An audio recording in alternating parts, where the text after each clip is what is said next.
Donc bonsoir à toutes, bonsoir à tous. Donc je voulais d'abord remercier tous ceux qui ont mis des commentaires sur ma dernière vidéo.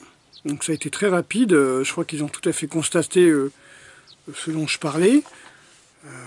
Voilà, je trouve ça très sain, très intéressant. Et il y a une phrase qui m'est apparue comme ça là, en lisant tous ces commentaires, parlant de certaines catégories de gens en fin de compte.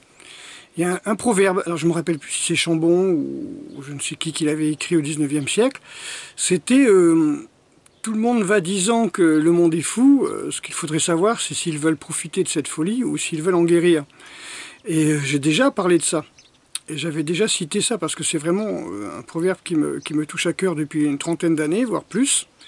C'est qu'en fin de compte, il y en a qui se complaisent. Vous voyez, je prenais l'exemple du lotus, hein, c'est-à-dire le lotus né dans la vase, dans la boue.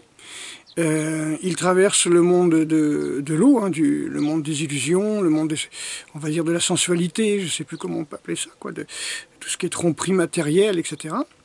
Le monde sensoriel, on va dire, et attiré par la lumière, bien sûr, et après, hop, il se développe, il se dévoile à la lumière. Et il y en a qui se complaisent dans la vase. Voilà, c'est comme ça. Donc, est-ce que ces gens-là veulent profiter du malaise? Est-ce que leur métier fait qu'ils ont besoin du malaise pour se sentir exister et pour gagner de l'argent?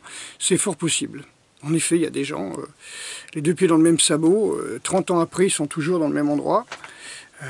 Voilà, ils ont pris un emploi à vie dans l'administration et il ne faut surtout pas évoluer. Hein. Vous imaginez, si jamais ça doit changer, leur salaire est en danger. C'est la différence entre un nomade et un paysan qui est sur un champ et qu'il dépend de ce champ, quoi. Le nomade, lui, il va manger à droite et à gauche, il va là où l'herbe pousse, là où les fruits poussent, à la rigueur, il va chasser en suivant le gibier, mais il n'est pas 100% dépendant des saisons et de son champ. Le fonctionnaire dans son petit coin, il dépend de son administration et il n'est libre en rien. Voilà, donc... cette phrase m'avait vraiment marqué. Et donc, il y a beaucoup de gens qui m'ont répondu aussi en privé sur Facebook par rapport à la façon de voir les choses. Même la façon de voir les choses, c'est tout simplement qu'il faut arrêter d'être un robot consommateur, hein, c'est-à-dire une machine à produire et à consommer. Et que pour sortir ses rêves, il faut le sortir de ce conditionnement où l'État, où je sais pas, la société nous met dans un rôle de producteur-consommateur. Voilà. C'est pas celui qui produit ses propres carottes et qui les mange. Hein. De toute façon, c'est la nature qui produit ça. Mais non, c'est celui qui va bosser, qui touche à paye. Voilà, voilà. Et puis à un moment, qui a sa maison, qui a sa famille, qui a ses enfants. Et à un moment, ce modèle qui est tout à fait inhumain, on va dire, qui est tout à fait, en tout cas pas spirituellement compatible, ce truc-là, ce modèle, il va péter, quoi.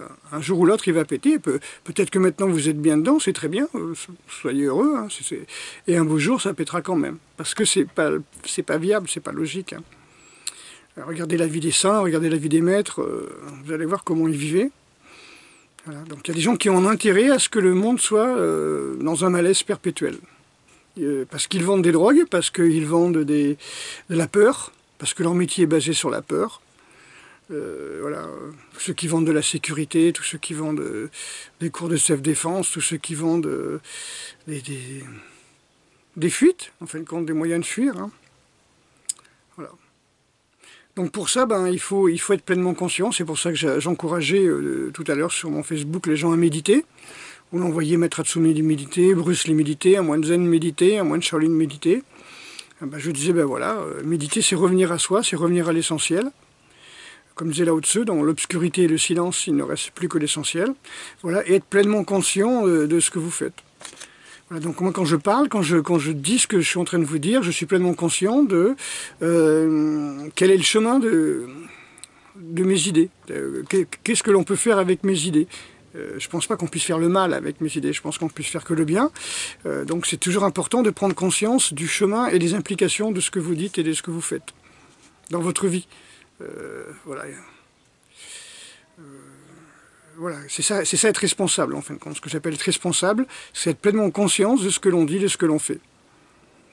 Donc méditer, c'est déjà faire une sorte de recette pour chasser les pensées basiques, les pensées parasites, et peindre ses projets, peindre sa vie, peindre son présent, son avenir et son passé, qui sont sur un même plan d'ailleurs, le peindre sur une toile blanche, c'est-à-dire, et pas rajouter, voir votre futur, votre passé, votre avenir, à travers une toile où il y a un cauchemar de Goya peint, vous voyez, voilà, où l'on voit un titan mangeant ses enfants, des trucs comme ça, voilà. En gros, il y a des gens qui sont comme ça, quoi. C'est des gens qui ne sont jamais en paix. Et donc, comme ils sont déjà, on va dire, sur un tableau de tension, de stress de 1 à 10, ils sont à 7 ou 8. Donc, la moindre action de ma part, par exemple, ou de la part des gens qui n'aiment pas, hop, ça les fait réagir. C'est-à-dire que ce ne sont pas des acteurs, ce sont des réacteurs. Ils réagissent. Ils réagissent, ils n'agissent pas, ils ne font rien de leur vie, ils sont basiques comme ça. C'est des gens qui ont été perdus. Hein. Beaucoup des gens que je connais, par exemple, ceux qui se disent live, sont des gens qui ont été abandonnés. C'est des gens qui sont abandonnés, ou par leur père, ou par leur mère. C'est des gens qui ont été abandonnés et qui sont tellement perdus, tellement haineux. Ils en veulent à tout le monde, à la société, mais ils ne peuvent pas changer leur passé, mais ils n'ont pas compris. C'est leur façon de voir le passé qu'ils peuvent changer. C'est de comprendre, de faire la paix avec eux-mêmes, que dès que quelqu'un met quelque chose, hop, vous voyez, c'est comme le gars qui a un sac à dos, il est bien plein, et vous rajoutez 10 kilos. C'est trop, c'est 10 kilos de trop pour eux, quoi. Donc ces gens-là ne font que réagir, hein. Ils ne font rien, mais ils réagissent. Ils réagissent en aboyant, généralement, hein, comme les chiens qui sont très tendus, les petits chiens qui aboient, voilà.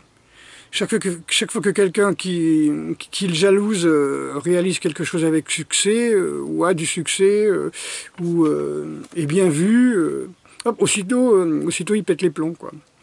Parce que ça, dans leur planète, dans leur tête, ça n'existe pas. Ils ne veulent pas.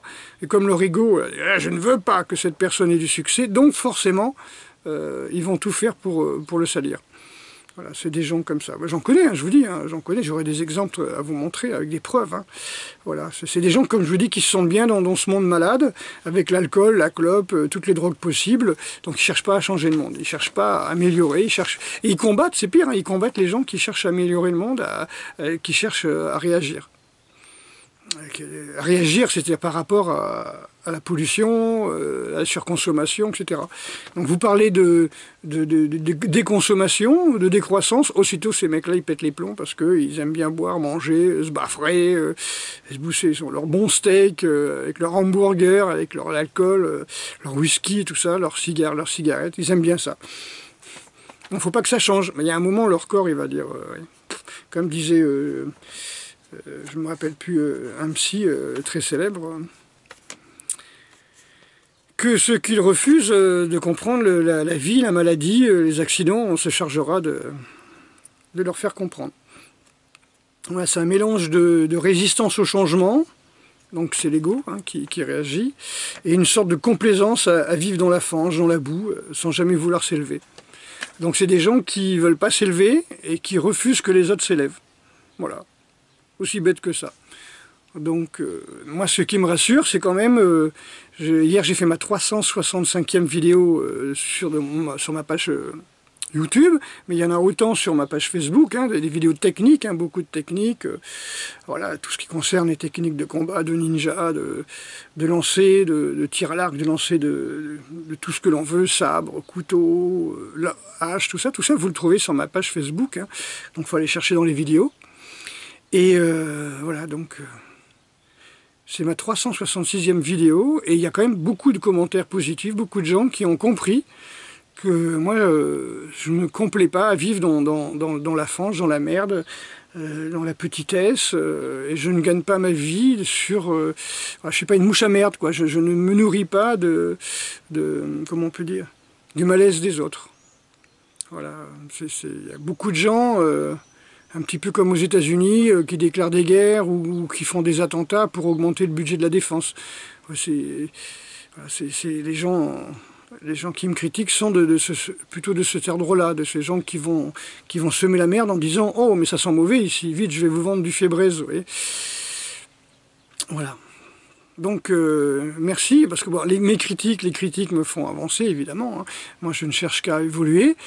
sauf que j'ai pas de critique, hein, c'est juste des gens toujours les mêmes, qui sont mal dans leur tête et qui se complaisent dans la fange, et qui ont traîné leur casserole de mal-être partout autour d'eux, hein, dans leur famille, dans leurs proches, et voilà, qui pourrissent tout ce qui touche. Ces gens-là, j'ai beaucoup de pitié pour eux, et voilà, s'ils pouvaient s'améliorer, je demande que ça, mais bon, malheureusement, la résistance au changement est à la mesure de leur ego. Vous voyez, la résistance au changement, c'est l'ego. L'ego, il a besoin de titres, il a besoin de temps. Il y a des gens, par exemple, qui font la chasse au titre, hein, donc c'est président de machin, vice-président de machin, c'est voilà, des trucs comme ça, des diplômes à tir-larigot donnés par leurs copains, ils s'auto-congratulent, ils s'auto-distribuent des diplômes, voilà, quoi, c'est des reconnaissances, ils sont bien dans leur petit groupe, entre eux, voilà. Voilà. Donc merci à tous ceux qui ont compris un petit peu, et c'est vrai que les questions étaient assez ardues quand même hier, hein, de Jean-Marc. J'ai trouvé que ces questions étaient assez ardues, mais bon, je pense qu'il parlait plus de de son chemin, de ses solutions, qu'il avait trouvé auprès de moi, il fait partie de ces gens qui sont venus de très loin pour sortir de leurs problèmes, et qui ont trouvé des manières de renoncer, on va dire, à ce qui est mal, et pour aller vers le bien. Voilà, donc ça c'est très bien. Donc j'ai posté cette vidéo, et puis alors encore merci beaucoup, merci à tous d'être là, d'exister, et voilà, comme le bien existe, et le mal existe aussi, et le mal existe parce qu'il y a des gens qui trouvent que ce mal les conforte dans leurs mensonges, dans leurs illusions, dans leur tromperie, et que grâce à ce petit pouvoir qu'ils arrivent à choper à droite et à gauche par leurs copains, qui leur confinent des titres, ils arrivent à duper le monde, et ces gens-là c'est comme des gourous, quoi, ces gens-là sont là, et puis ils sont entourés de gens qui pensent qu'ils ont des pouvoirs, quoi, que ces gens-là ont un quelconque pouvoir sur quoi que ce soit, quoi, alors qu'ils sont simplement déséquilibrés. Donc heureusement, c'est vraiment le minimum, et je suis vraiment content. Si le monde pouvait être comme les likers et dislikers, ça veut dire 3% ou 1,5% de déséquilibrés qui se complaisent dans la merde et qui veulent surtout pas que tout change, et puis 90% ou 99% ou 99,9% de gens qui veulent vraiment en faire avancer, et qui sont déjà sur la voie, ils ont déjà pris le chemin.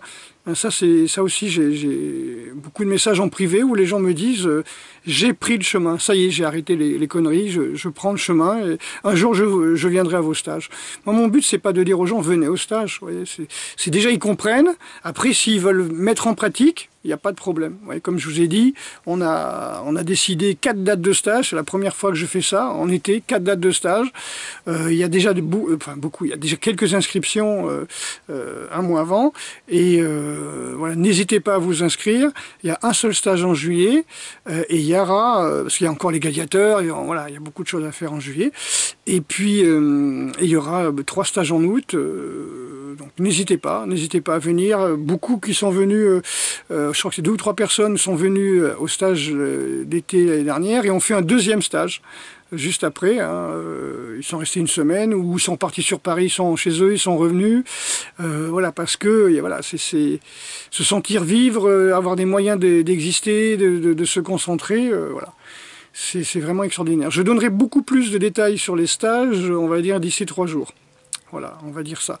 Si j'ai bien récupéré, si je suis bien décontracté, voilà, parce que voilà, c'est très important aussi de vouloir expliquer clairement ce que l'on veut faire, hein. Donc déjà, vous le savez, hein, pour les stages, ça se passe en nature, voilà, vous pouvez vous mettre dans un coin pieds nus, on va travailler sur la respiration, on va travailler sur la gestion du stress, on va travailler sur la méditation, on va travailler sur la self-défense dans un esprit, comment on peut dire, hors parano, vous voyez, parce que franchement, je suis désolé, mais Il y en a vraiment, voilà. Ils sont en train de s'éduquer à la Pavlov, comme ça. Il m'attaque comme ça, je fais ça. Il m'attaque comme ça, je fais ça. Ben oui, mais il t'attaquera jamais comme ça, parce qu'on n'est pas au 19e siècle ou au 17e siècle à Okinawa. Voilà, quoi. Il n'y a que dans les films que ça marche, ce genre de truc. C'est pas grave. C'est pas grave, c'est dommage, mais c'est pas grave.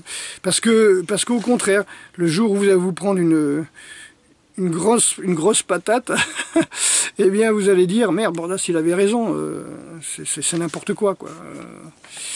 Voilà. Ou alors, au contraire, vous allez faire des trucs, pas au contraire, non, dans le même style. Le mec qui m'attaque comme ça, donc j'ai appris un enchaînement, coup à la gorge, coup aux yeux, coup au cervical, génital, coup de coude, machin, puis là, le mec qui va être paralysé, puis vous allez payer toute votre vie. Vous pourrez même pas dire, je vais être tranquille, je vais faire les stages, abordage, non, vous serez en tôle, et puis je sais pas, vous ferez des peintures, des sculptures, des trucs d'atelier, voilà, en prison, pour pouvoir payer votre dette, hein. Votre PQ, vos clopes et votre dette à la société, parce que le mec, vous allez lui payer ses pensions et son fauteuil roulant toute votre vie. Voilà, donc merci à tous ceux qui ont compris que ce malaise sociétal, il ne faut pas en profiter, il faut le guérir. Maintenant, si vous vendez des panneaux solaires, des éoliennes, si vous faites des stages pour apprendre aux gens à fabriquer leur éolienne, c'est très bien, au contraire, hein, c'est pas profiter du malaise, c'est apprendre aux gens à guérir de ce malaise et de devenir, mais surtout sans parano, s'il vous plaît, sans parano. Honnêtement, il n'y a que l'amour qui pourra guérir vraiment ce monde-là, c'est pas la guerre, hein. Vous savez, on doit être le 2e ou 3e fabricant d'armes par nombre d'habitants, et donc forcément, on crée des guerres, on met des dictateurs en place dans des pays, voilà, quoi. Et puis on crée des guerres, on crée même la résistance dans ces mêmes pays où on a foutu des dictateurs pour tenir le mec par les couilles. On envoie l'armée française ou Bob Denard faire des coups d'État ou entraîner des résistants, quoi, même, voilà. Des terroristes, je ne sais pas comment on peut dire, voilà, la force contraire pour tenir celui qu'on a mis au pouvoir par les couilles, voilà, ça a toujours existé, que ce soit Amin Dada, que ce soit les autres, Bokassa et compagnie, quoi. Voilà, donc quelque part, faut sortir de ce commerce d'armes, il faut, hein, quand je vois des gens qui font des stages de tir au civil, des stages même de couteau, hein, je voyais des qui apprend à des civils à se servir d'un couteau. T'as pas le droit d'avoir un couteau sur toi, bonhomme. T'as pas le droit. Si on te chope avec un couteau, on te le prend. 10 minutes après, tu te fais attaquer. Oh ben merde, je sais me défendre qu'avec un couteau. Pourquoi les 3/4 des bonnes vraies défenses, c'est des attaques à main nue, enfin des attaques de couteau, si vous voulez, et vous défendez à main nue. Pourquoi?